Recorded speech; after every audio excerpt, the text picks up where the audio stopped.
So maliban dito sa may kabilang side ng MacArthur Bridge, no, meron na ring mga heavy equipment dito sa may kabilang side ng tulay. Ayan, no. So naka-standby na rin yung mga heavy equipment dito na gagamitin para sa construction ng kadugtong ng Pasig River Esplanade Project. So most likely ito yung pinaka phase 4 na siguro kung hindi ako nagkakamali. And ayan, may kadugtong na siya.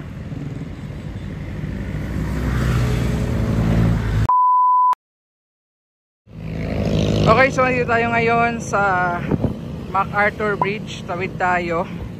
Galing tayo ng Santa Cruz.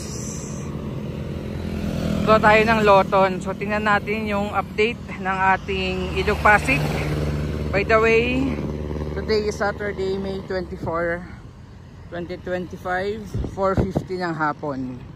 Buti hindi mainit. Ayan.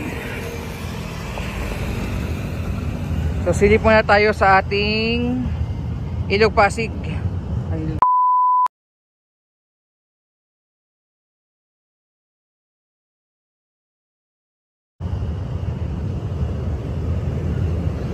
So far okay naman dito, no, yung ating Ilog Pasig. Ayan, no. Tapos ito yung kadugtong nung Esplanade. Papakita ko na rin sa inyo. Ito siguro yung magiging phase 4 ng Pasig River Esplanade. Ayan. So far, zoom out ko lang. Ayan, oh. So far wala namang mga palutang-lutang na basura.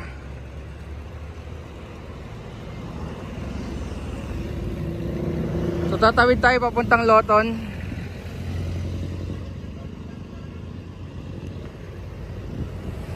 Okay, pasilip ko muna sa inyo mula doon sa area ng post office building. Ayun, oh. So from phase 1 ng Esplanade, meron na siyang kadugtong. Yan, so may kadugtong na yung ating Esplanade, and ito po ay papunta na ng Arroceros Park. Yan, tapos naka-standby na rin dito yung ilan sa mga gagamitin para sa construction po ng kadugtong nitong Esplanade. So pagtawid lang ng tulay, no, nitong MacArthur Bridge, ayan na yung Arroceros Forest Park. Yan, lapit tayong konti. And mamaya tingnan natin kung kamusta na yung itsura nung Jones Bridge paggabi. The last time na dumaan ako dito, parang before election, kundi yung ano, hindi siya umiilaw yung pinakailalim. So tingnan natin, kasi may nakita akong vlog, may mga bagong lagay na ilaw daw dyan. So tingnan natin mamaya kung working na yung mga bagong ilaw. So ito yung eskolta. Tapos ayan na po yung kadugtong ng Esplanade, no? Pasig River Esplanade Project dito po sa Maynila.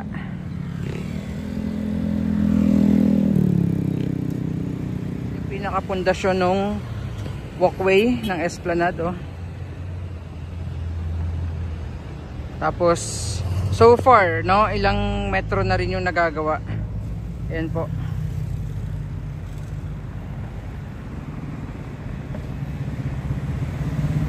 So andun yung pinakadulo, yung may lamppost. And ayan, may kadugtong na siya. So maliban dito sa may kabilang side ng MacArthur Bridge, no, meron na ring mga heavy equipment dito sa may kabilang side ng tulay. Ayan, no. So naka-standby na rin yung mga heavy equipment dito na gagamitin para sa construction ng kadugtong ng Pasig River Esplanade Project. So most likely ito yung pinaka phase 4 na siguro kung hindi ako nagkakamali. And please correct me po if I'm wrong na lang din. Yan. Yung MacArthur Bridge, tingnan nyo, may mga crack na rin pala ito. And dito nga lubog na, oh, sa part na to. Yan, laki na rin ng crack, tapos lubog yung portion na to. Ayan, so buti hindi masyadong maamoy ngayon dito, no?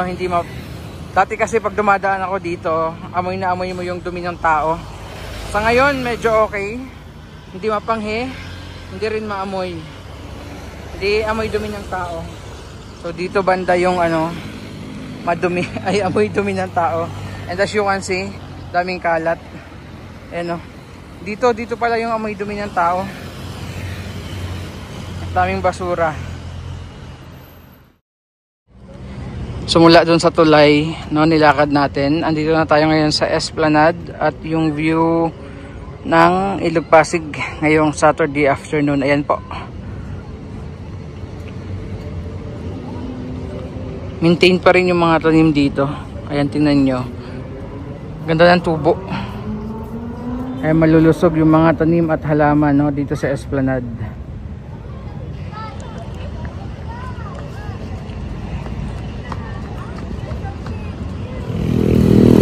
Ito siguro yung bagong install dito sa Jones Bridge.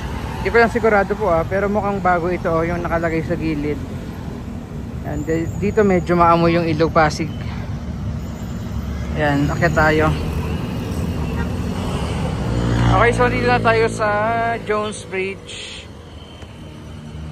Ayan na yung status ngayon ng ating Jones Bridge. So ang dami niyang mga missing na nakadikit dyan. Ayan o, mga nagtanggalan.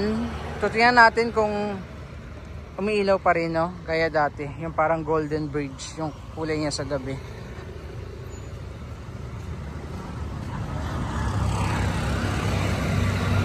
Tapos yung ferry, oh. Hindi ko alam kung nagagamit pa rin until now yung malalaking ferry. Kasi yung last time na sakay ko, that was Feb pa ata or March. Ay puro ganito, no, yung mga maliliit na lang na ferry. Ayan yung mga ganito. Pero yung mga malalaki, hindi ko alam kung ginagamit pa rin until now.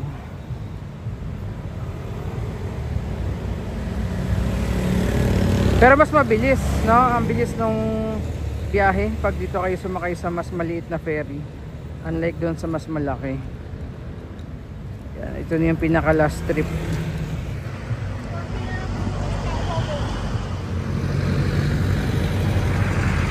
Dito medyo maamoy yung Ilog Pasig. So simula umakyat tayo doon sa hagdan ng Jones Bridge hanggang dito sa gitna, medyo maamoy. Ganito ata talaga pag tag-init, medyo maamoy yung Ilog Pasig.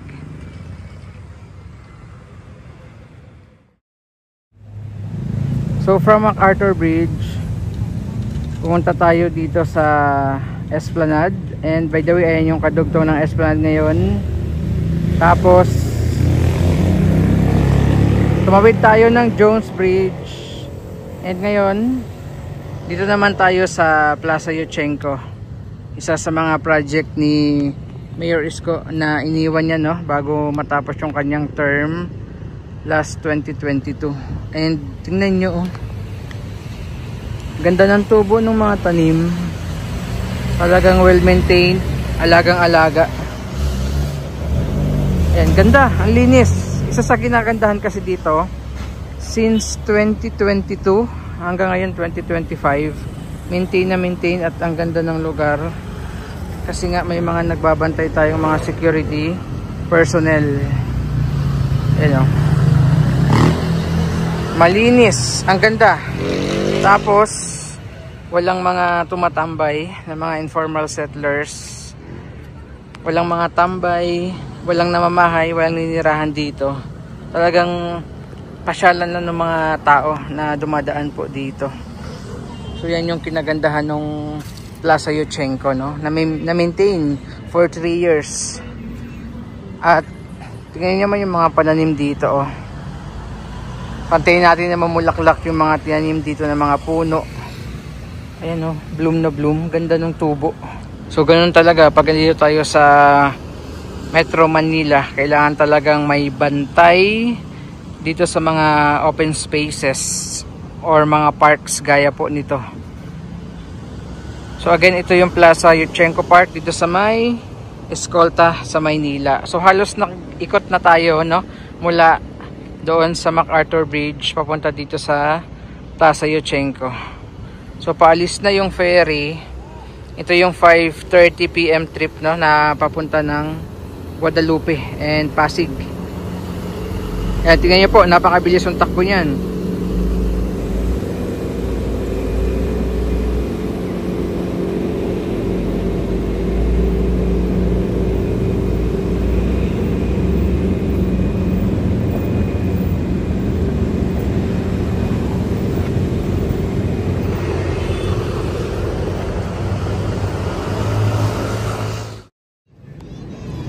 At habang hinaantay nga natin dumilim yung paligid para makita natin yung pailaw dito sa Jones Bridge, biglang may mga naglitawang pailan-ilang mga basura dito po sa harapan natin, no, sa gilid nitong phase 1 ng Pasig River Esplanade.